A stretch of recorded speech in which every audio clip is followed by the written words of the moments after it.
Bismillahirrahmanirrahim. Assalamualaikum warahmatullahi wabarakatuh.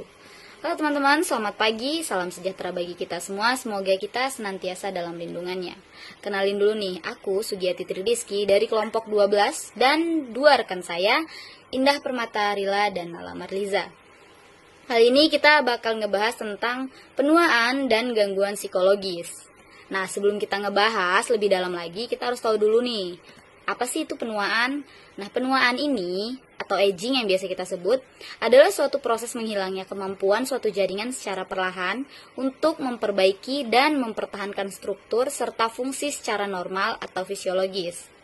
Proses penuaan atau aging adalah suatu hal yang alamiah terjadi nih seiring dengan penurunan fungsi fisik, kondisi mental, sosial, dan kognitif. Nah, orang-orang yang mengalami penuaan ini biasa kita sebut sebagai orang-orang lansia. Lanjut usia. Lansia merupakan fase kemasakan fungsi sekaligus kemunduran nih pada manusia. Berbagai macam permasalahan mulai berdatangan terutama dalam aspek psikologisnya. Nah, beberapa gangguan psikologis yang dialami oleh para lansia diantaranya adalah sebagai berikut.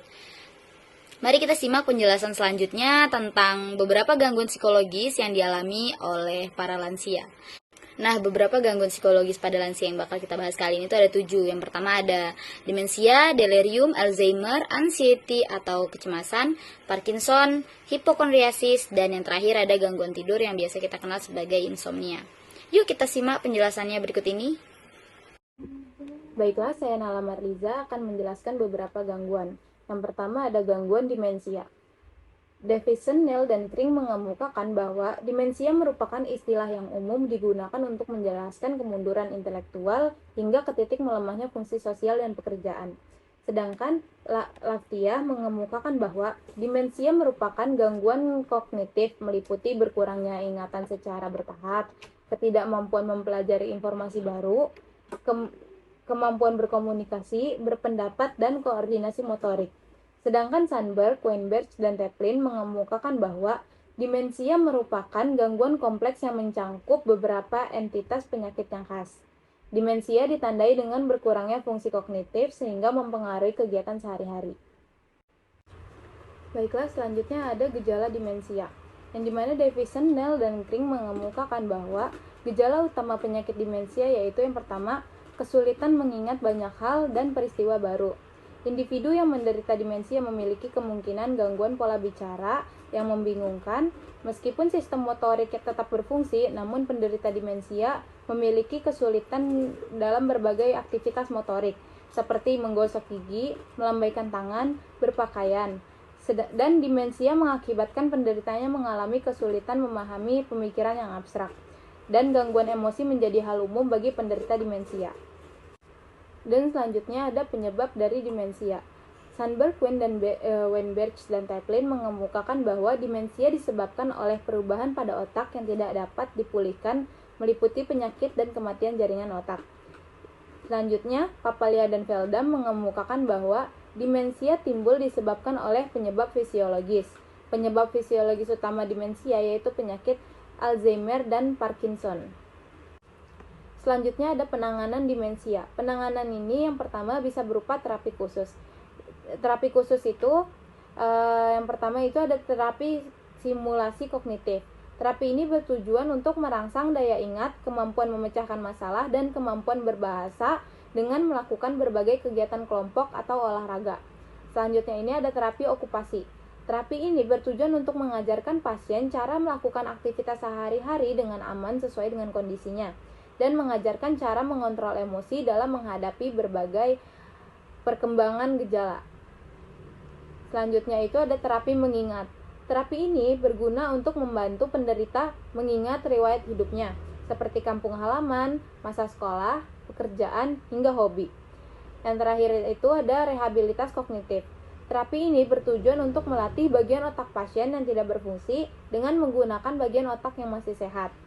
Selain terapi khusus, diperlukan juga dukungan dari keluarga atau kerabat untuk menjaga kualitas hidup pasien. Bentuk dukungan atau bantuan tersebut antara lain berkomunikasi dengan penderita, melakukan olahraga, melakukan aktivitas yang menyenangkan, menciptakan kebiasaan sebelum tidur yang baik, membuat agenda sebagai alat bantu mengingat acara aktivitas secara jadwal.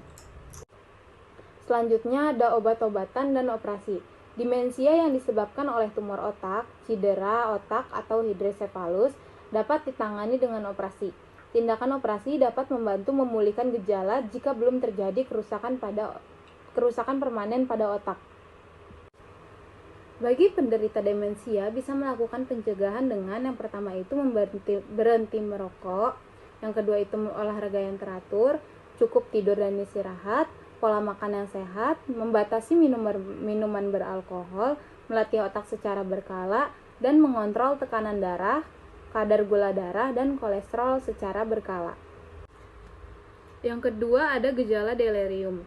Davison, Neal, dan Kring mengemukakan bahwa delirium merupakan penggambaran untuk kondisi kaburnya kesadaran. Individu yang menderita delirium kadang secara mendadak mengalami kesulitan untuk berkonsentrasi dan memusatkan perhatian, serta tidak mampu mempertahankan alur pemikiran yang teratur dan terarah. Liftia mengemukakan bahwa delirium merupakan keadaan kebingungan mental yang mengakibatkan penderitanya sulit berkonsentrasi dan berbicara secara jelas dan masuk akal. Gejala delirium yang pertama ini ada kebingungan mental. Yang kedua ini sulit berkonsentrasi sehingga membuat penderita kesulitan dalam berbicara yang jelas dan masuk akal. Yang ketiga ini ada disorientasi waktu, tempat, dan kadang juga diri. Penderita tidak dapat mengetahui pasti hari apa sekarang dan di mana mereka sekarang. Yang keempat ini tidak menyadari lingkungan sekitar. Contohnya seperti mereka sedang berada dalam rumah sakit, tapi mereka merasa mereka sedang di rumah, bukan di rumah sakit. Yang kelima ini ada halusinasi dan delusi. Penyebab dari delirium sendiri itu, yang pertama itu ada kelebihan dosis obat-obatan. Yang kedua itu ada keracunan alkohol atau suatu zat. Yang ketiga itu pembiusan. Yang keempat malnutrisi. Yang kelima itu kurang tidur atau dehidrasi. Kriteria gangguan delirium ini yang pertama ada gangguan pada perhatian. Contohnya, berkurangnya kemampuan mengarahkan, fokus, mempertahankan, dan mengalihkan perhatian. Yang kedua ini ada gangguan berkembang selama waktu yang pendek. Biasanya selama beberapa jam hingga beberapa hari adanya perubahan perhatian dan kesadaran dari sebelumnya. Yang ketiga ini ada gangguan tambahan dalam kognisi. Seperti contohnya penurunan memori, disorientasi, bahasa, kemampuan visual spesial atau persepsi. Yang terakhir ada bukti dari rekaman jejak hasil uji kesehatan. Hasil temuan laboratorium bahwa gangguan ini bukan merupakan konsekuensi dari kondisi medis lainnya. Contohnya terkait penyalahgunaan obat-obatan terlarang ataupun pengobatan, ataupun terpapar zat beracun terkait beberapa penyebab lainnya. Penanganan delirium. Delirium biasanya disebabkan oleh penghentian pemakaian alkohol dan obat-obatan lain yang biasanya ditangani dengan haloperidol atau obat-obatan antipsikotik lain yang membantu menenangkan individu. Yang kedua ini bisa ditangani dengan intervensi psikososial, juga bisa bermanfaat dengan tujuan penenangan non-medis adalah untuk memberikan ketenangan kepada orang yang membantu penderita dalam mengatasi agitasi, kecemasan, dan halusinasi akibat delirium. Selanjutnya ada pencegahan dalam delirium. Yang pertama itu pola makan yang sehat, yang kedua membatasi dan menghindari konsumsi alkohol, yang ketiga mengkonsumsi obat-obatan sesuai anjuran dokter, yang keempat ini ada dengan olahraga teratur. Selanjutnya gangguan yang akan dijelaskan oleh rekan saya Indah Permatarila. 3. Alzheimer. Menurut Davison, Alzheimer istilah ini adalah rusaknya jaringan otak yang tidak dapat diperbaiki. Menurut Sulberg, mengemukakan bahwa penyakit Alzheimer disebabkan oleh perubahan besar pada otak, yaitu pembentukan daerah yang mengeras pada bagian otak. Plak merupakan bagian yang mengeras pada otak. Letak dari plak mempengaruhi gejala dari munculnya. Sedangkan menurut Davison, mengemukakan bahwa penyakit pada Alzheimer lebih umum terjadi pada perempuan. Sedangkan menurut Papalia mengemukakan bahwa penyakit Alzheimer secara perlahan merampas kecerdasan, kewarasan, dan bahkan kemampuan penderita untuk mengontrol fungsi tubuh mereka dan pada akhirnya menyebabkan kematian. Adapun gejala dari Alzheimer ini yang pertama adanya yang satu, kerusakan memori, kemunduran bahasa, kekurangan dalam pemrosesan visual dan ruangan. Yang ketiga, Yang kedua, adanya gangguan kepribadian secara menjadi kaku, apatis, egosentris, dan kontrol emosi yang terganggu. Sedangkan yang ketiga adalah mudah tersinggung, cemas, depresi, delusi, dan delirium. Penyebabnya yang pertama adanya kekusutan neurofibral atau disebut dengan massa neuri mati yang terpelintir, dan sejumlah lilin plak amilod atau disebut dengan jaringan yang tidak berfungsi. Penanganannya yang pertama adanya obat-obatan, yang kedua psikoterapi. Pencegahannya yang pertama adanya melatih otot tetap aktif, pola makan yang sehat, ketiga mengonsumsi obat secara resep dokter, dan yang keempat olahraga dan tidur yang cukup. Yang keempat adanya gangguan ansitas. Menurut Liftia, mengemukakan bahwa ansitas merupakan perasaan khawatir yang tidak nyata, tidak masuk akal, tidak sesuai, yang berlangsung intens atas dasar prinsip yang terjadi dan nyata. Sedangkan menurut Davison, mengemukakan bahwa ansitas juga dapat diartikan sebagai kondisi mood yang negatif yang ditandai dengan simptom tubuh, ketenangan fisik, dan kekuatan terhadap kejadian yang akan datang. Adanya gejalanya yang pertama adalah gugup, gelisah, dan tegang. Yang kedua detak jantung cepat, yang ketiga nafas cepat, yang keempat gemetar atau tremor, yang kelima banyak keringat, yang keenam sulit berkonsentrasi. Penyebab terjadinya ansitas adalah khawatir pada munculnya berbagai macam penyakit dan mengalami kelemahan fisik dan kekhawatiran tidak mampu berperan penting sehingga akan tersingkir dari kehidupan sosial.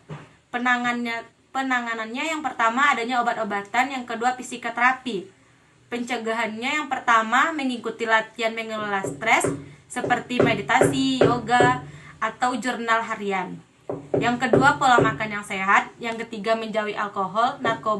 Menurut Stantrox, mengemukakan bahwa Parkinson merupakan penyakit kronis dan progresif yang ditandai oleh gemetar pada otot, gerakan yang melambat, kelumpuhan sebagian wajah.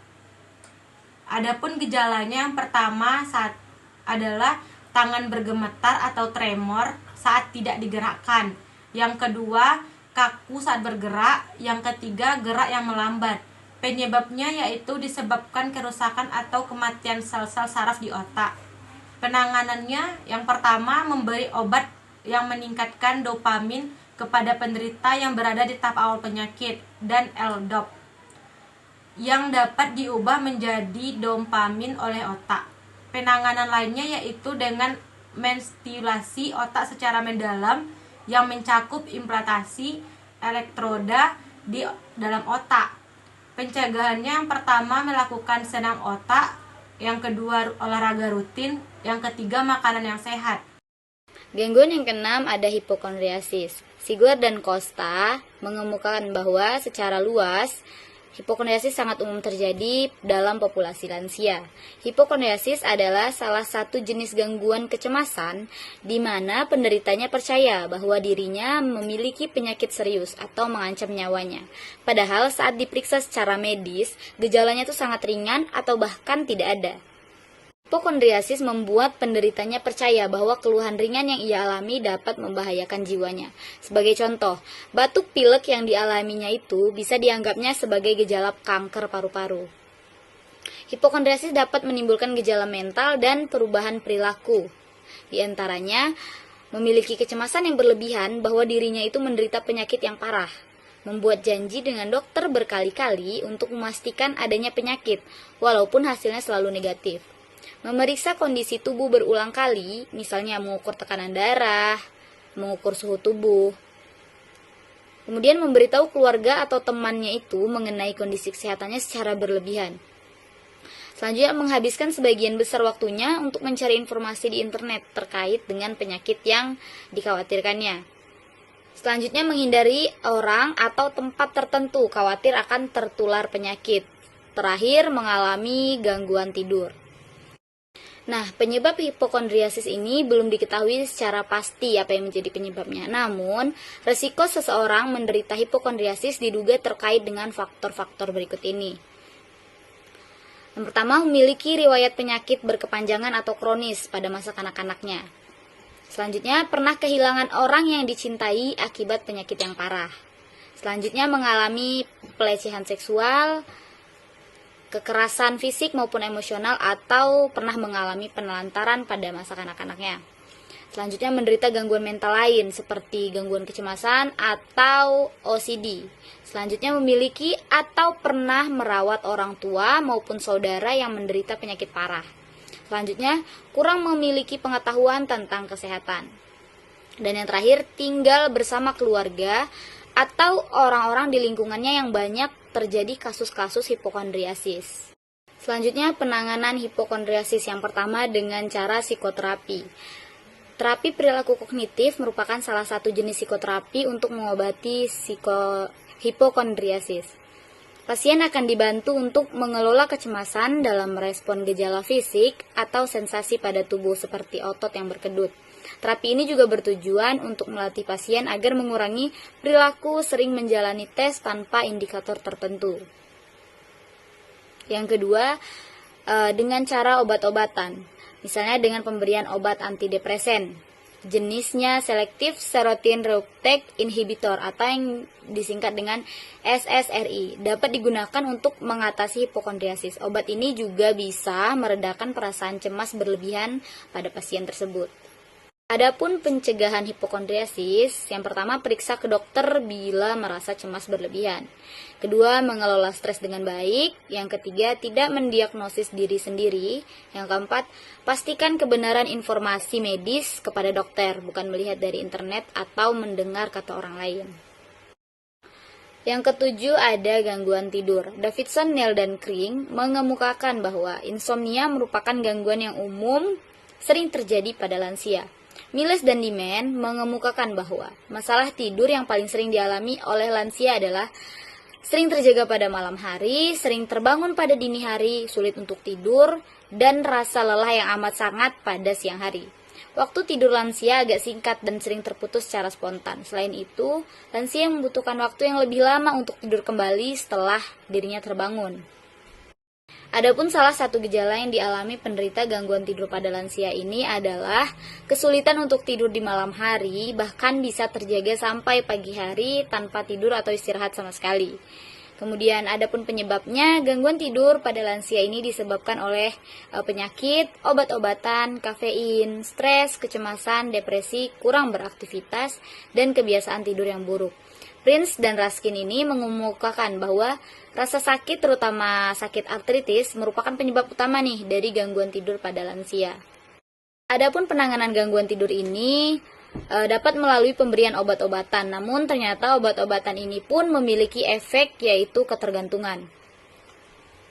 Dan adapun pencegahannya, salah satu hal yang bisa dilakukan untuk memperbaiki pola tidur adalah dengan menerapkan gaya hidup sehat. Gaya hidup sehat yang gimana? Yang pertama itu makan makanan sehat, olahraga teratur, berhenti merokok atau meminum alkohol.